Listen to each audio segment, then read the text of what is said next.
Special news నేను నీరజ. రాజకీయాల్లో ఆనతి కాలంలో అత్యంత పేరు ప్రఖ్యాతలు గాంచిన వ్యక్తి, ప్రత్యర్థులు ఎంతటి వారైనా ఘాటుగా విమర్శించే ఫైర్ బ్రాండ్, మాస్ లీడర్ గా పేరుగాంచిన అతని విజన్, ముందు చూపు, కమిట్మెంట్, దార్శనికత, దృఢ సంకల్పంతో ముందుకు సాగుతూ నేను మీ నాయకుణ్ణి కాదు సేవకుణ్ణి అంటూ వినమ్రంగా చెప్పుకునే విలక్షణ వ్యక్తిత్వం రేవంత్ రెడ్డి సొంతం.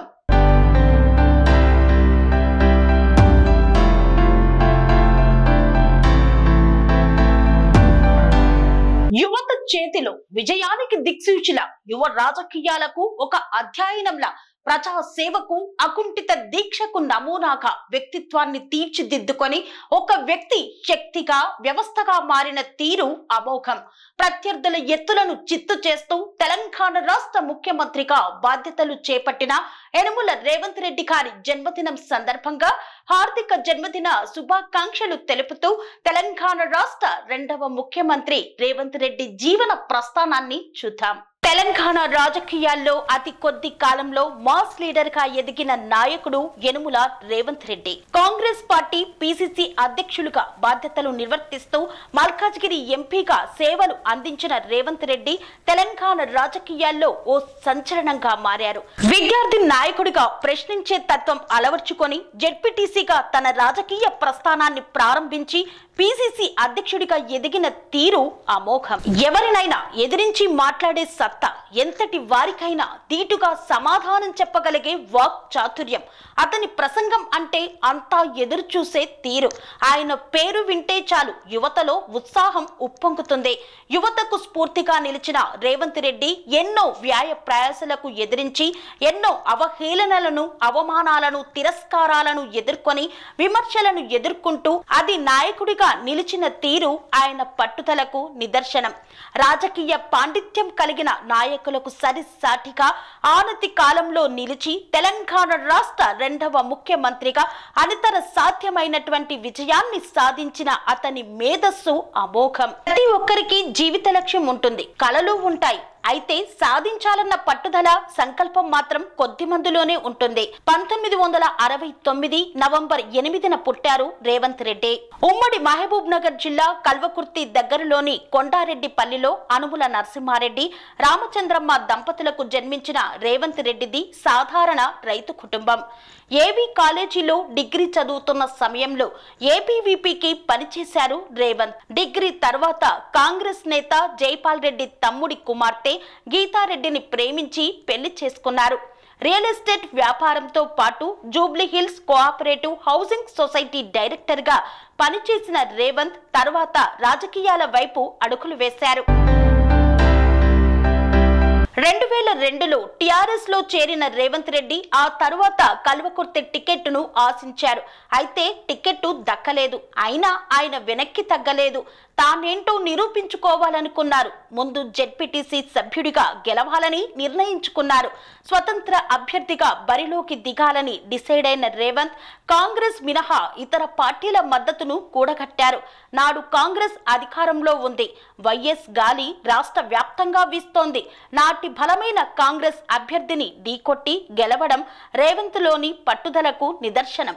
అక్కడ నుండి మొదలైన అసలు సిసలైన రేవంత్ రెడ్డి రాజకీయ ప్రస్థానం ఒక్కో మెట్టు ఎక్కుతూ మధ్యలో కింద పడుతూ పైకి లేస్తూ అందరి మనసులను కొల్లగొట్టే వరకు చేరింది. జెడ్పీటీసీ సభ్యునిగా గెలిచిన తర్వాత ఏడాదికి అంటే 2007లో స్థానిక సంస్థల కోటాలో మహబూబ్ నగర్ శాసన మండలి ఎన్నికల్లో పోటీ చేసి గెలిచారు. ఎమ్మెల్సీగా శాసన మండలిలో అడుగుపెట్టారు.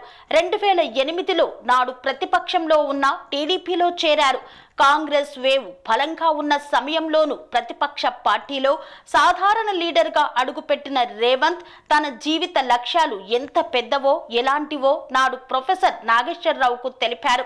తనతో పాటే ఎమ్మెల్సీగా తన బెంచ్ లో ఉన్న ప్రొఫెసర్ నాగేశ్వర్తో ఏదో ఒక రోజు తాను సీఎం అవుతానని ఆనాడే రేవంత్ చెప్పారంటే ఆయన విజన్ ఎలాంటిదో అర్థం చేసుకోవచ్చు.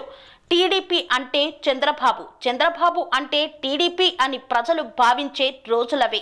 ఎన్టీఆర్ తర్వాత టీడీపీ అంటే ప్రజలు చంద్రబాబే అంటారు. అప్పటికి ఏపీ విడిపోలేదు, తెలంగాణ ఆవిర్భవించలేదు. అయినా రేవంత్ నేను ఏదో ఒకరోజు సీఎం అవుతా అని చెప్పడం మేధావుల్లో ప్రముఖులైన ప్రొఫెసర్ నాగేశ్వరరావును సైతం ఆశ్చర్యపరిచింది. ఆ విషయాన్ని ఆయనే తాజాగా చెప్పుకొచ్చారు. 2009లో తొలిసారి కొడంగల్ నుండి పోటీ చేసి ఎమ్మెల్యేగా గెలిచిన రేవంత్ అసెంబ్లీలో అడుగుపెట్టారు. రాష్ట్ర విభజన తర్వాత జరిగిన తొలి 2014 అసెంబ్లీ ఎన్నికల్లోనూ గెలిచారు. అయితే ఆ తర్వాత రేవంత్ ను కేసులు చుట్టుముట్టాయి. 2015లో ఓటుకు నోటు కేసులో రేవంత్ అరెస్ట్ అవ్వడం తెలుగు రాష్ట్రాల్లో సంచలనం రేపింది. ఎక్కడ చూసినా ఈ కేసు గురించే చర్చ జరిగింది. రేవంత్ ఇలా చేయడం వెనక నాటి ఏపీ ముఖ్యమంత్రి చంద్రబాబు నాయుడు ఉన్నారన్న ప్రచారం విషయం రాజకీయ వర్గాల్లో ప్రకంపనలు సృష్టించింది.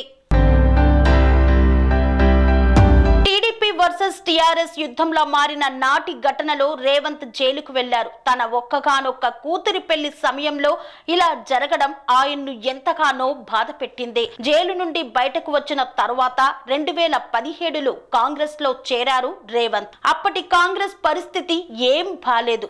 తొలి విడత పాలనలో కేసీఆర్ ఎన్నో సంక్షేమ పథకాలతో ప్రజలకు మరింత దగ్గరయ్యారు. ముందస్తుగా వెళ్లాలని నిర్ణయించుకున్నారు. 2019లో జరగాల్సిన ఎన్నికలు 2018 డిసెంబర్లోనే జరిగాయి. తెలంగాణ రాజకీయాల్లో రేవంత్ వర్సెస్ కేటీఆర్ ముదురుతున్న సమయంలోనే 2018 తెలంగాణ అసెంబ్లీ ఎన్నికలు వచ్చాయి. కేసీఆర్ పై నేరుగా విమర్శల బాణాలు ఎక్కుపెట్టడంలో అప్పటికి అందరికంటే ముందున్న రేవంత్ ను ఓడించేందుకు టీఆర్ఎస్ కొడంగల్ పై ఎక్కువగా ఫోకస్ చేసింది. రేవంత్ ఓడిపోయారు. అయితే కుంగిపోలేదు, బాధపడలేదు. ఎందుకు ఓడిపోయానోనని లెక్కలేసుకోలేదు. తర్వాత ఏం చేయాలన్నదే ఆలోచించాడు. తనను కింద పడేసి నవ్వుతున్న ప్రత్యర్థులను చూసి నవ్వుకుంటూ పైకి లేచాడు. 2019 జనరల్ ఎలక్షన్లో మల్కాజ్గిరి నుండి ఎంపీగా పోటీ చేశాడు, గెలిచాడు. పార్లమెంట్లో అడుగుపెట్టాడు. తెలంగాణ కాంగ్రెస్ ను ముందుండి నడిపించాడు. పదవుల వెనక పడితే పవర్ రాదు, పవర్ ఉంటే పదవులు అవే వస్తాయి. రేవంత్ రెడ్డిలోని ఓ లీడర్ ని కాంగ్రెస్ గుర్తించింది.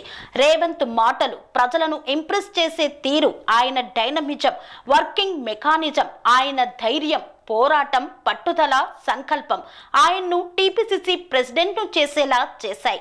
2021లో రేవంత్ కు టీపీసీసీ పగ్గాలు ఇవ్వడం సొంత పార్టీ నేతల్లోని కొందరికి ఏమాత్రం నచ్చలేదు. ఆయనను బహిరంగంగా విమర్శించిన వాళ్ళు మీడియా ముందే బహిరంగంగా తిట్టిన వాళ్ళ మధ్య తిరుగుతూ రేవంత్ పార్టీని ముందుండి నడిపించారు. ఆ సమయంలో ఆయన ముందున్న లక్ష్యం ఒక్కటే, అదే 2023 అసెంబ్లీ ఎన్నికల్లో కాంగ్రెస్ ను గెలిపించడం. అందుకోసమే అవమానాలను భరించాడు, అలకలను అర్థం చేసుకున్నాడు. ఆవేశం సమస్యకు పరిష్కారం కాదనుకున్నాడు. ఆలోచనతో అడుగు ముందుకు వేశాడు. దీంతో సీనియర్లు కూడా కలిసి వచ్చారు. అధిష్టానం అండ తోడైంది. దీంతో కాంగ్రెస్ గెలిచింది. సీఎం కావాలన్న రేవంత్ లక్ష్యం నెరవేరింది. ఇప్పుడు తెలంగాణ రెండో ముఖ్యమంత్రిగా పాలన అందిస్తున్నారు రేవంత్ రెడ్డి. రేవంత్ రెడ్డి సీఎంగా అయిన తర్వాత తెలంగాణలో పెను సంచలనమైనటువంటి మార్పులను తీసుకువస్తున్నారు. మహిళలకు ఉచిత బస్సును ప్రవేశపెట్టారు. 6 గ్యారంటీలతో తెలంగాణ రాష్ట్రంలో అధికారంలోకి వచ్చినటువంటి రేవంత్ తాను ప్రజలకు ఇచ్చినటువంటి హామీలను నెరవేరుస్తూ ఇది ప్రజా పాలన అంటూ ముందుకు సాగుతున్నారు. హైదరాబాదును ఇంకా మరింత అభివృద్ధి చేసేందుకు హైడ్రాను తీసుకువచ్చారు. హైడ్రాలో కొన్ని అవకతవకలు జరిగినా వెనకడుగు వేయకుండా ప్రజలకు ఆ యొక్క హైడ్రా యొక్క ఫలితాలను వివరించేందుకు పాదయాత్రను సైతం తన పుట్టినరోజు సందర్భంగా నేటి నుండి ప్రారంభిస్తున్నారు. ఏది ఏమైనా ఎన్నో ఒడిదొడుకులను ఎదుర్కొని ఒక సామాన్య రైతు బిడ్డ స్థాయి నుండి నేడు తెలంగాణ రాష్ట్ర ముఖ్యమంత్రిగా రేవంత్ రెడ్డి ఎదిగిన తీరు ఎంతో మంది యువతకు, నాయకులకు ఆదర్శప్రాయం.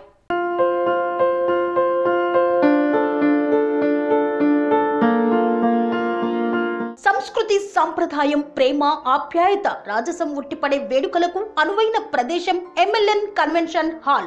కని విని ఎరుగని రీతిలో జరిగే మీ ఇంటి కళ్యాణ వైభోగానికి అందమైన కళ్యాణ వేదిక MLN convention hall. MLN convention hall ప్రత్యేకతలు: సువిశాలమైన wedding halls, centralise AC banquet hall మరియు విశాలమైన డైనింగ్ హాల్, వధువరుల కోసం ప్రత్యేక ఏసీ మరియు నాన్ ఏసీ గదులు, నక్షత్రాల వెలుగులో పచ్చని పచ్చికపై పార్టీల కోసం అనువైన గార్డెన్. ఎంఎల్ఎన్ కన్వెన్షన్ లో సీసీటీవీ పర్యవేక్షణతో పూర్తి భద్రత. ఎక్స్పీరియన్స్ అండ్ ప్రొఫెషనల్ వర్కర్స్ గల అన్నపూర్ణ గ్రూప్ వారి సేవలు. 2000 వాహనాలు పార్కు చేసేందుకు సువిశాల పార్కింగ్ సౌకర్యం. మీ ఇంట జరిగే అన్ని శుభకార్యాలకు, పెళ్లి, reception, engagement, birthdays, get together, corporate events, ఏ ఇతర శుభకార్యాలకైనా అందమైన వేదిక ఎంఎల్ఎన్ కన్వెన్షన్ హాల్. బుకింగ్ కోసం సంప్రదించండి 7550438888 మరియు 7550428888. మా అడ్రస్ చీర్యాల లక్ష్మీ నరసింహస్వామి దేవాలయం ప్రక్కన, near outer ring road, Keesara junction, Cheeryal గ్రామం, మేడ్చల్ జిల్లా.